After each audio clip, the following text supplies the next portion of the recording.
नमस्कार दोस्तों, बहुत बहुत स्वागत है आपका अपने यूट्यूब चैनल फ्री स्टडी पर।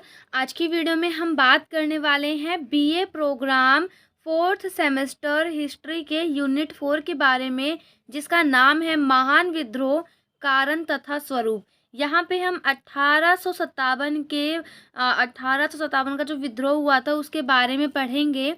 इससे पहले मैंने आपको यूनिट 1, 2, 3 जो है कवर करवा दिया है। ये आपका यूनिट 4 का पार्ट 1 होने वाला है। यूनिट 4 का पार्ट 1।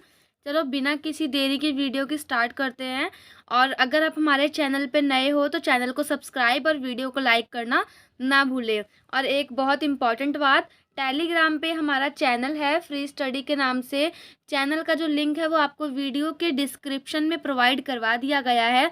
वहाँ से जाके आप हमारे चैनल को ज्वाइन कर सकते हैं और आने वाली सभी छोटी बड़ी अपडेट्स, साथ ही साथ आपको नोट्स, इंपॉर्टेंट क्वेश्चन आंसर, उसकी वो जो सीरीज़ है सब कुछ वहाँ पे प्रोवाइड करवाई जाती है। तो चलो अब हम यहाँ पे सबसे पहले देखेंगे कि टॉपिक कि हमें पढ़ना क्या है। जैसा कि चैप्टर के नाम से पता लग रहा है कि हमें महान विद्रोह के कारण और उसका स्वरूप पढ़ना है। बट आपके चैप्टर के नाम के अकॉर्डिंग आपका टॉपिक यहाँ पे नहीं होने वाला है। यहाँ पे हम स्टार्टिंग से लेके एंडिंग तक पूरा पढ़ेंगे कि जो 1857 का विद्रोह हुआ था, 1857 का जो विद्रोह था उसका स्वरूप क्या था, उसका कारण, उसका राजनीतिक कारण पढ़ेंगे हम।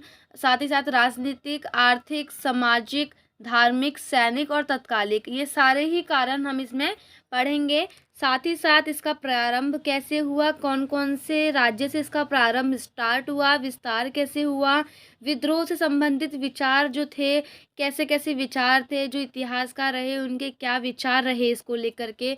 साथ ही अगर जब ये विद्रोह हुआ था तो उसके परिणाम क्या निकले, सफल रहा तो कितना सफल रहा, और असफल रहा तो असफलता के कारण क्या रहे। साथ ही कुछ महत्वपूर्ण तथ्य हम पढ़ेंगे। लेकिन इस वीडियो में हम सिर्फ और सिर्फ स्वरूप और कारण के बारे में पढ़ेंगे कि क्या कारण रहा और कैसे इसका स्वरूप रहा। तो चलिए नज़र घुमाते हैं। 1857 के विद्रोह के समय इंग्लैंड की महारानी कौन थी? विक्टोरिया थी। आप थोड़ा सा यहाँ पे समझ लो, क्योंकि क्या होता है ना, आपसे तो नहीं पूछते हैं, लेकिन जो भी बच्चा बहुत ही ज़्यादा मतलब यूपीएससी की तैयारी करता है या गवर्नमेंट सर्विसेज की जो भी तैयारी कर रहा है ना, उनके लिए ये 3 क्वेश्चन बहुत इंपॉर्टेंट होते हैं। हर बार पेपर में पूछा जाता है कि 1857 के विद्रोह के समय इंग्लैंड की महारानी कौन थी, या प्रधानमंत्री, या भारत के गवर्नर जनरल। मेन क्वेश्चन आपका ये रहता है। ये क्वेश्चन आपसे बहुत बार पूछा जाता है एग्ज़ाम में। बट आप तो खैर बीए प्रोग्राम में हो तो आपको तो लिखना रहता है, आपसे कोई क्वेश्चन पूछता नहीं है। फिर भी आप इसको ध्यान में रखना कि जब ये विद्रोह हुआ था तो उस टाइम पर इंग्लैंड की महारानी विक्टोरिया थी। साथ ही साथ इंग्लैंड के प्रधानमंत्री पार्नस्टन थे और भारत के गवर्नर जनरल उस टाइम पर लॉर्ड कैनिंग थे। ठीक है, ये 3 चीज़ आप याद रखना, इंपॉर्टेंट है आपके लिए।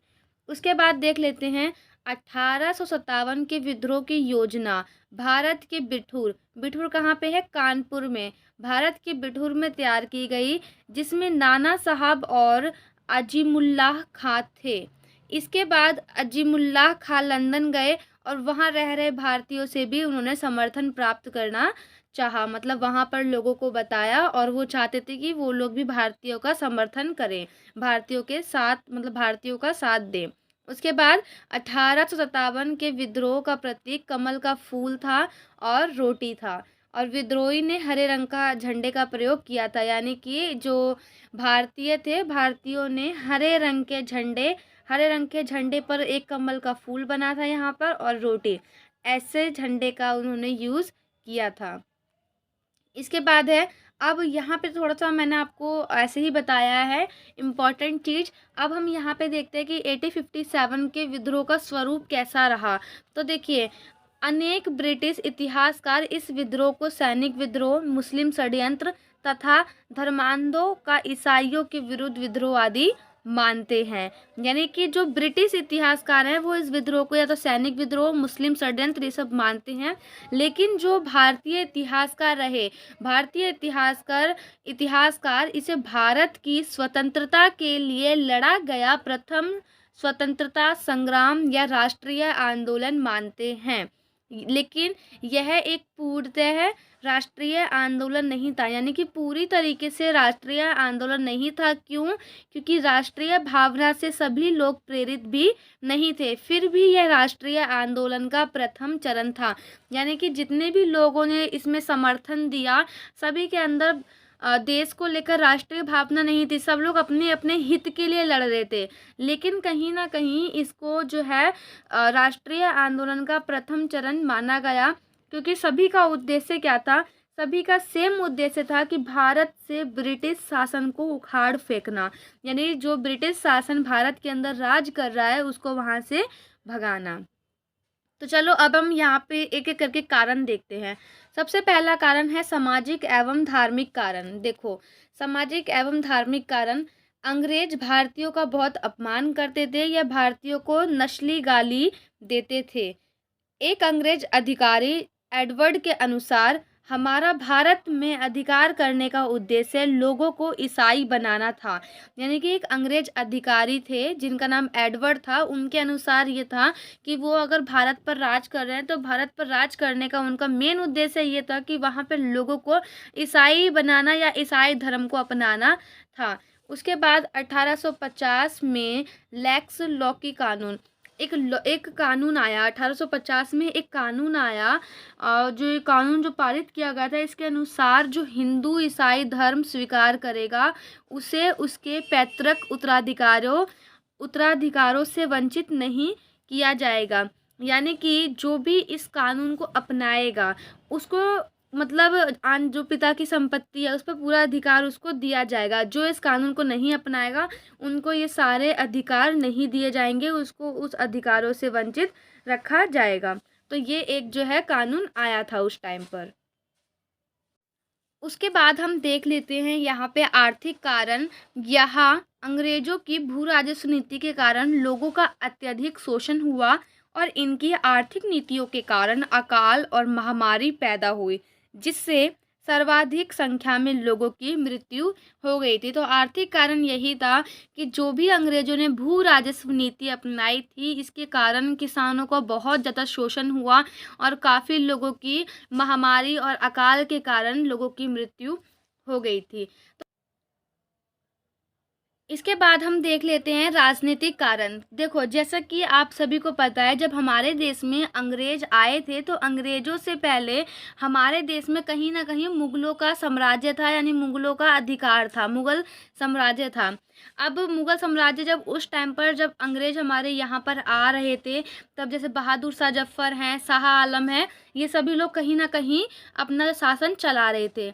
लेकिन होता क्या है, जैसे ही जो ये अंग्रेज हैं वो आते हैं, अंग्रेज़ों के आने से जो मुग़ल सम्राट है, मुग़ल सम्राट के अधिकार है, जो शक्तियां हैं, उनका ह्रास होना स्टार्ट हो जाता है। यानी कि सत्ता जो होती है ना, वो सत्ता उनसे छीन ली जाती है धीरे धीरे करके।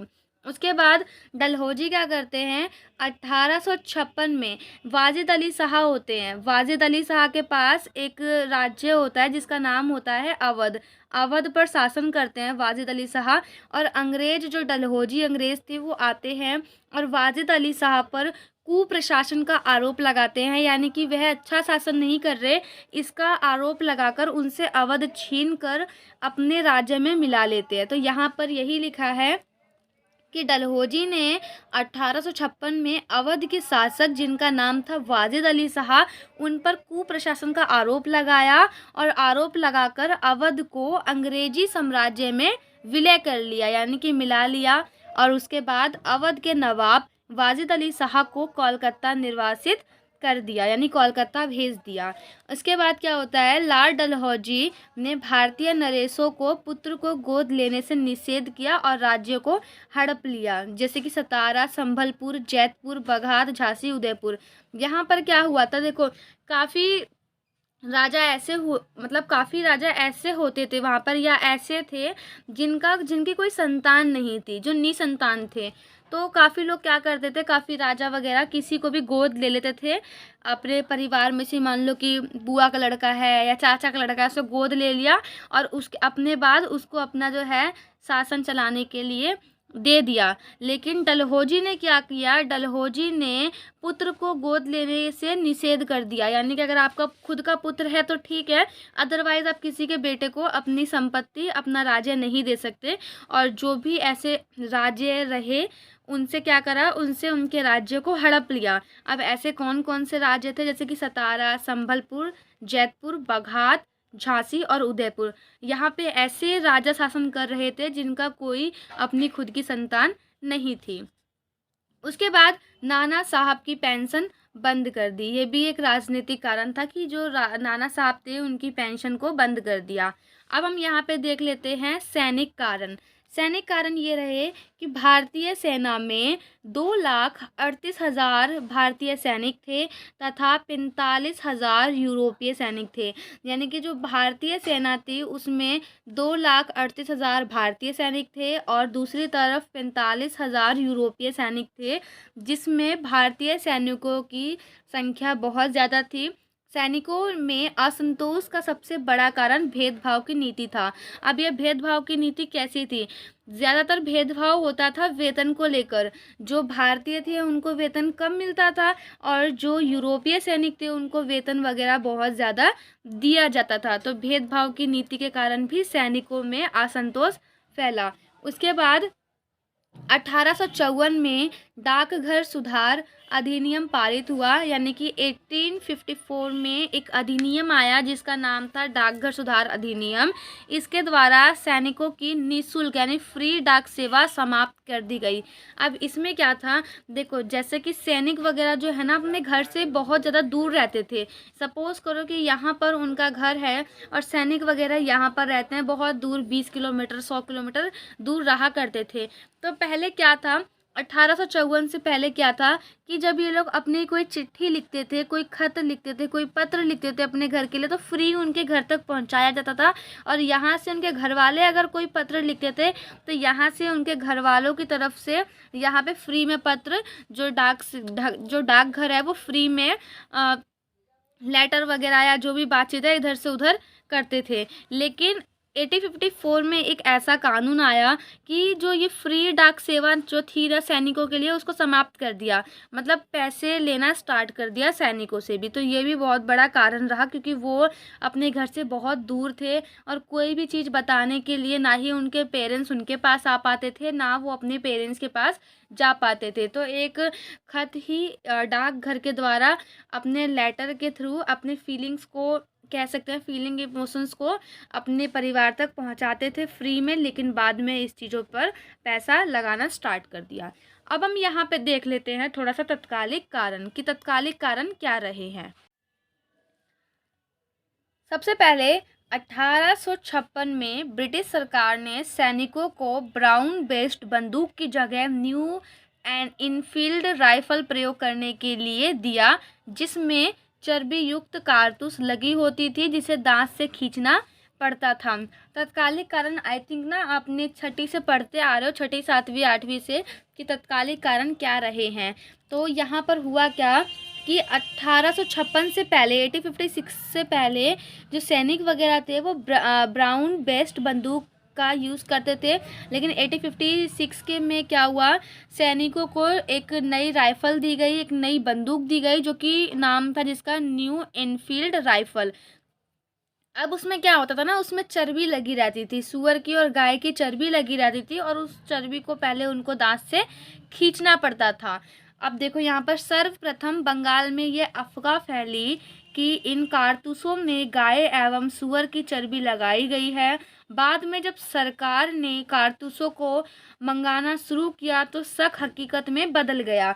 यानी कि जब सरकार ने खुद देखने के लिए कि सही में लगी है या नहीं लगी है, इसको टेस्टिंग के लिए अपने पास मंगवाया, तो ये जो अफवाह थी ना, ये अफवाह मतलब हकीकत में बदल गई। और फिर सबसे पहले बंगाल में स्थित दमदम के सैनिकों ने कारतूसों का प्रयोग करने से इनकार कर दिया। 28 मार्च 1857 को कपूर छावनी के 34वीं रेजिमेंट के एक सिपाही जिनका नाम था मंगल पांडे, वे क्या करते हैं कि चर्बी वाले कारतूस जो थे उसके विरोध में आ जाते हैं, यानी कि उस बंदूक को यूज़ करने के लिए मना कर देते हैं।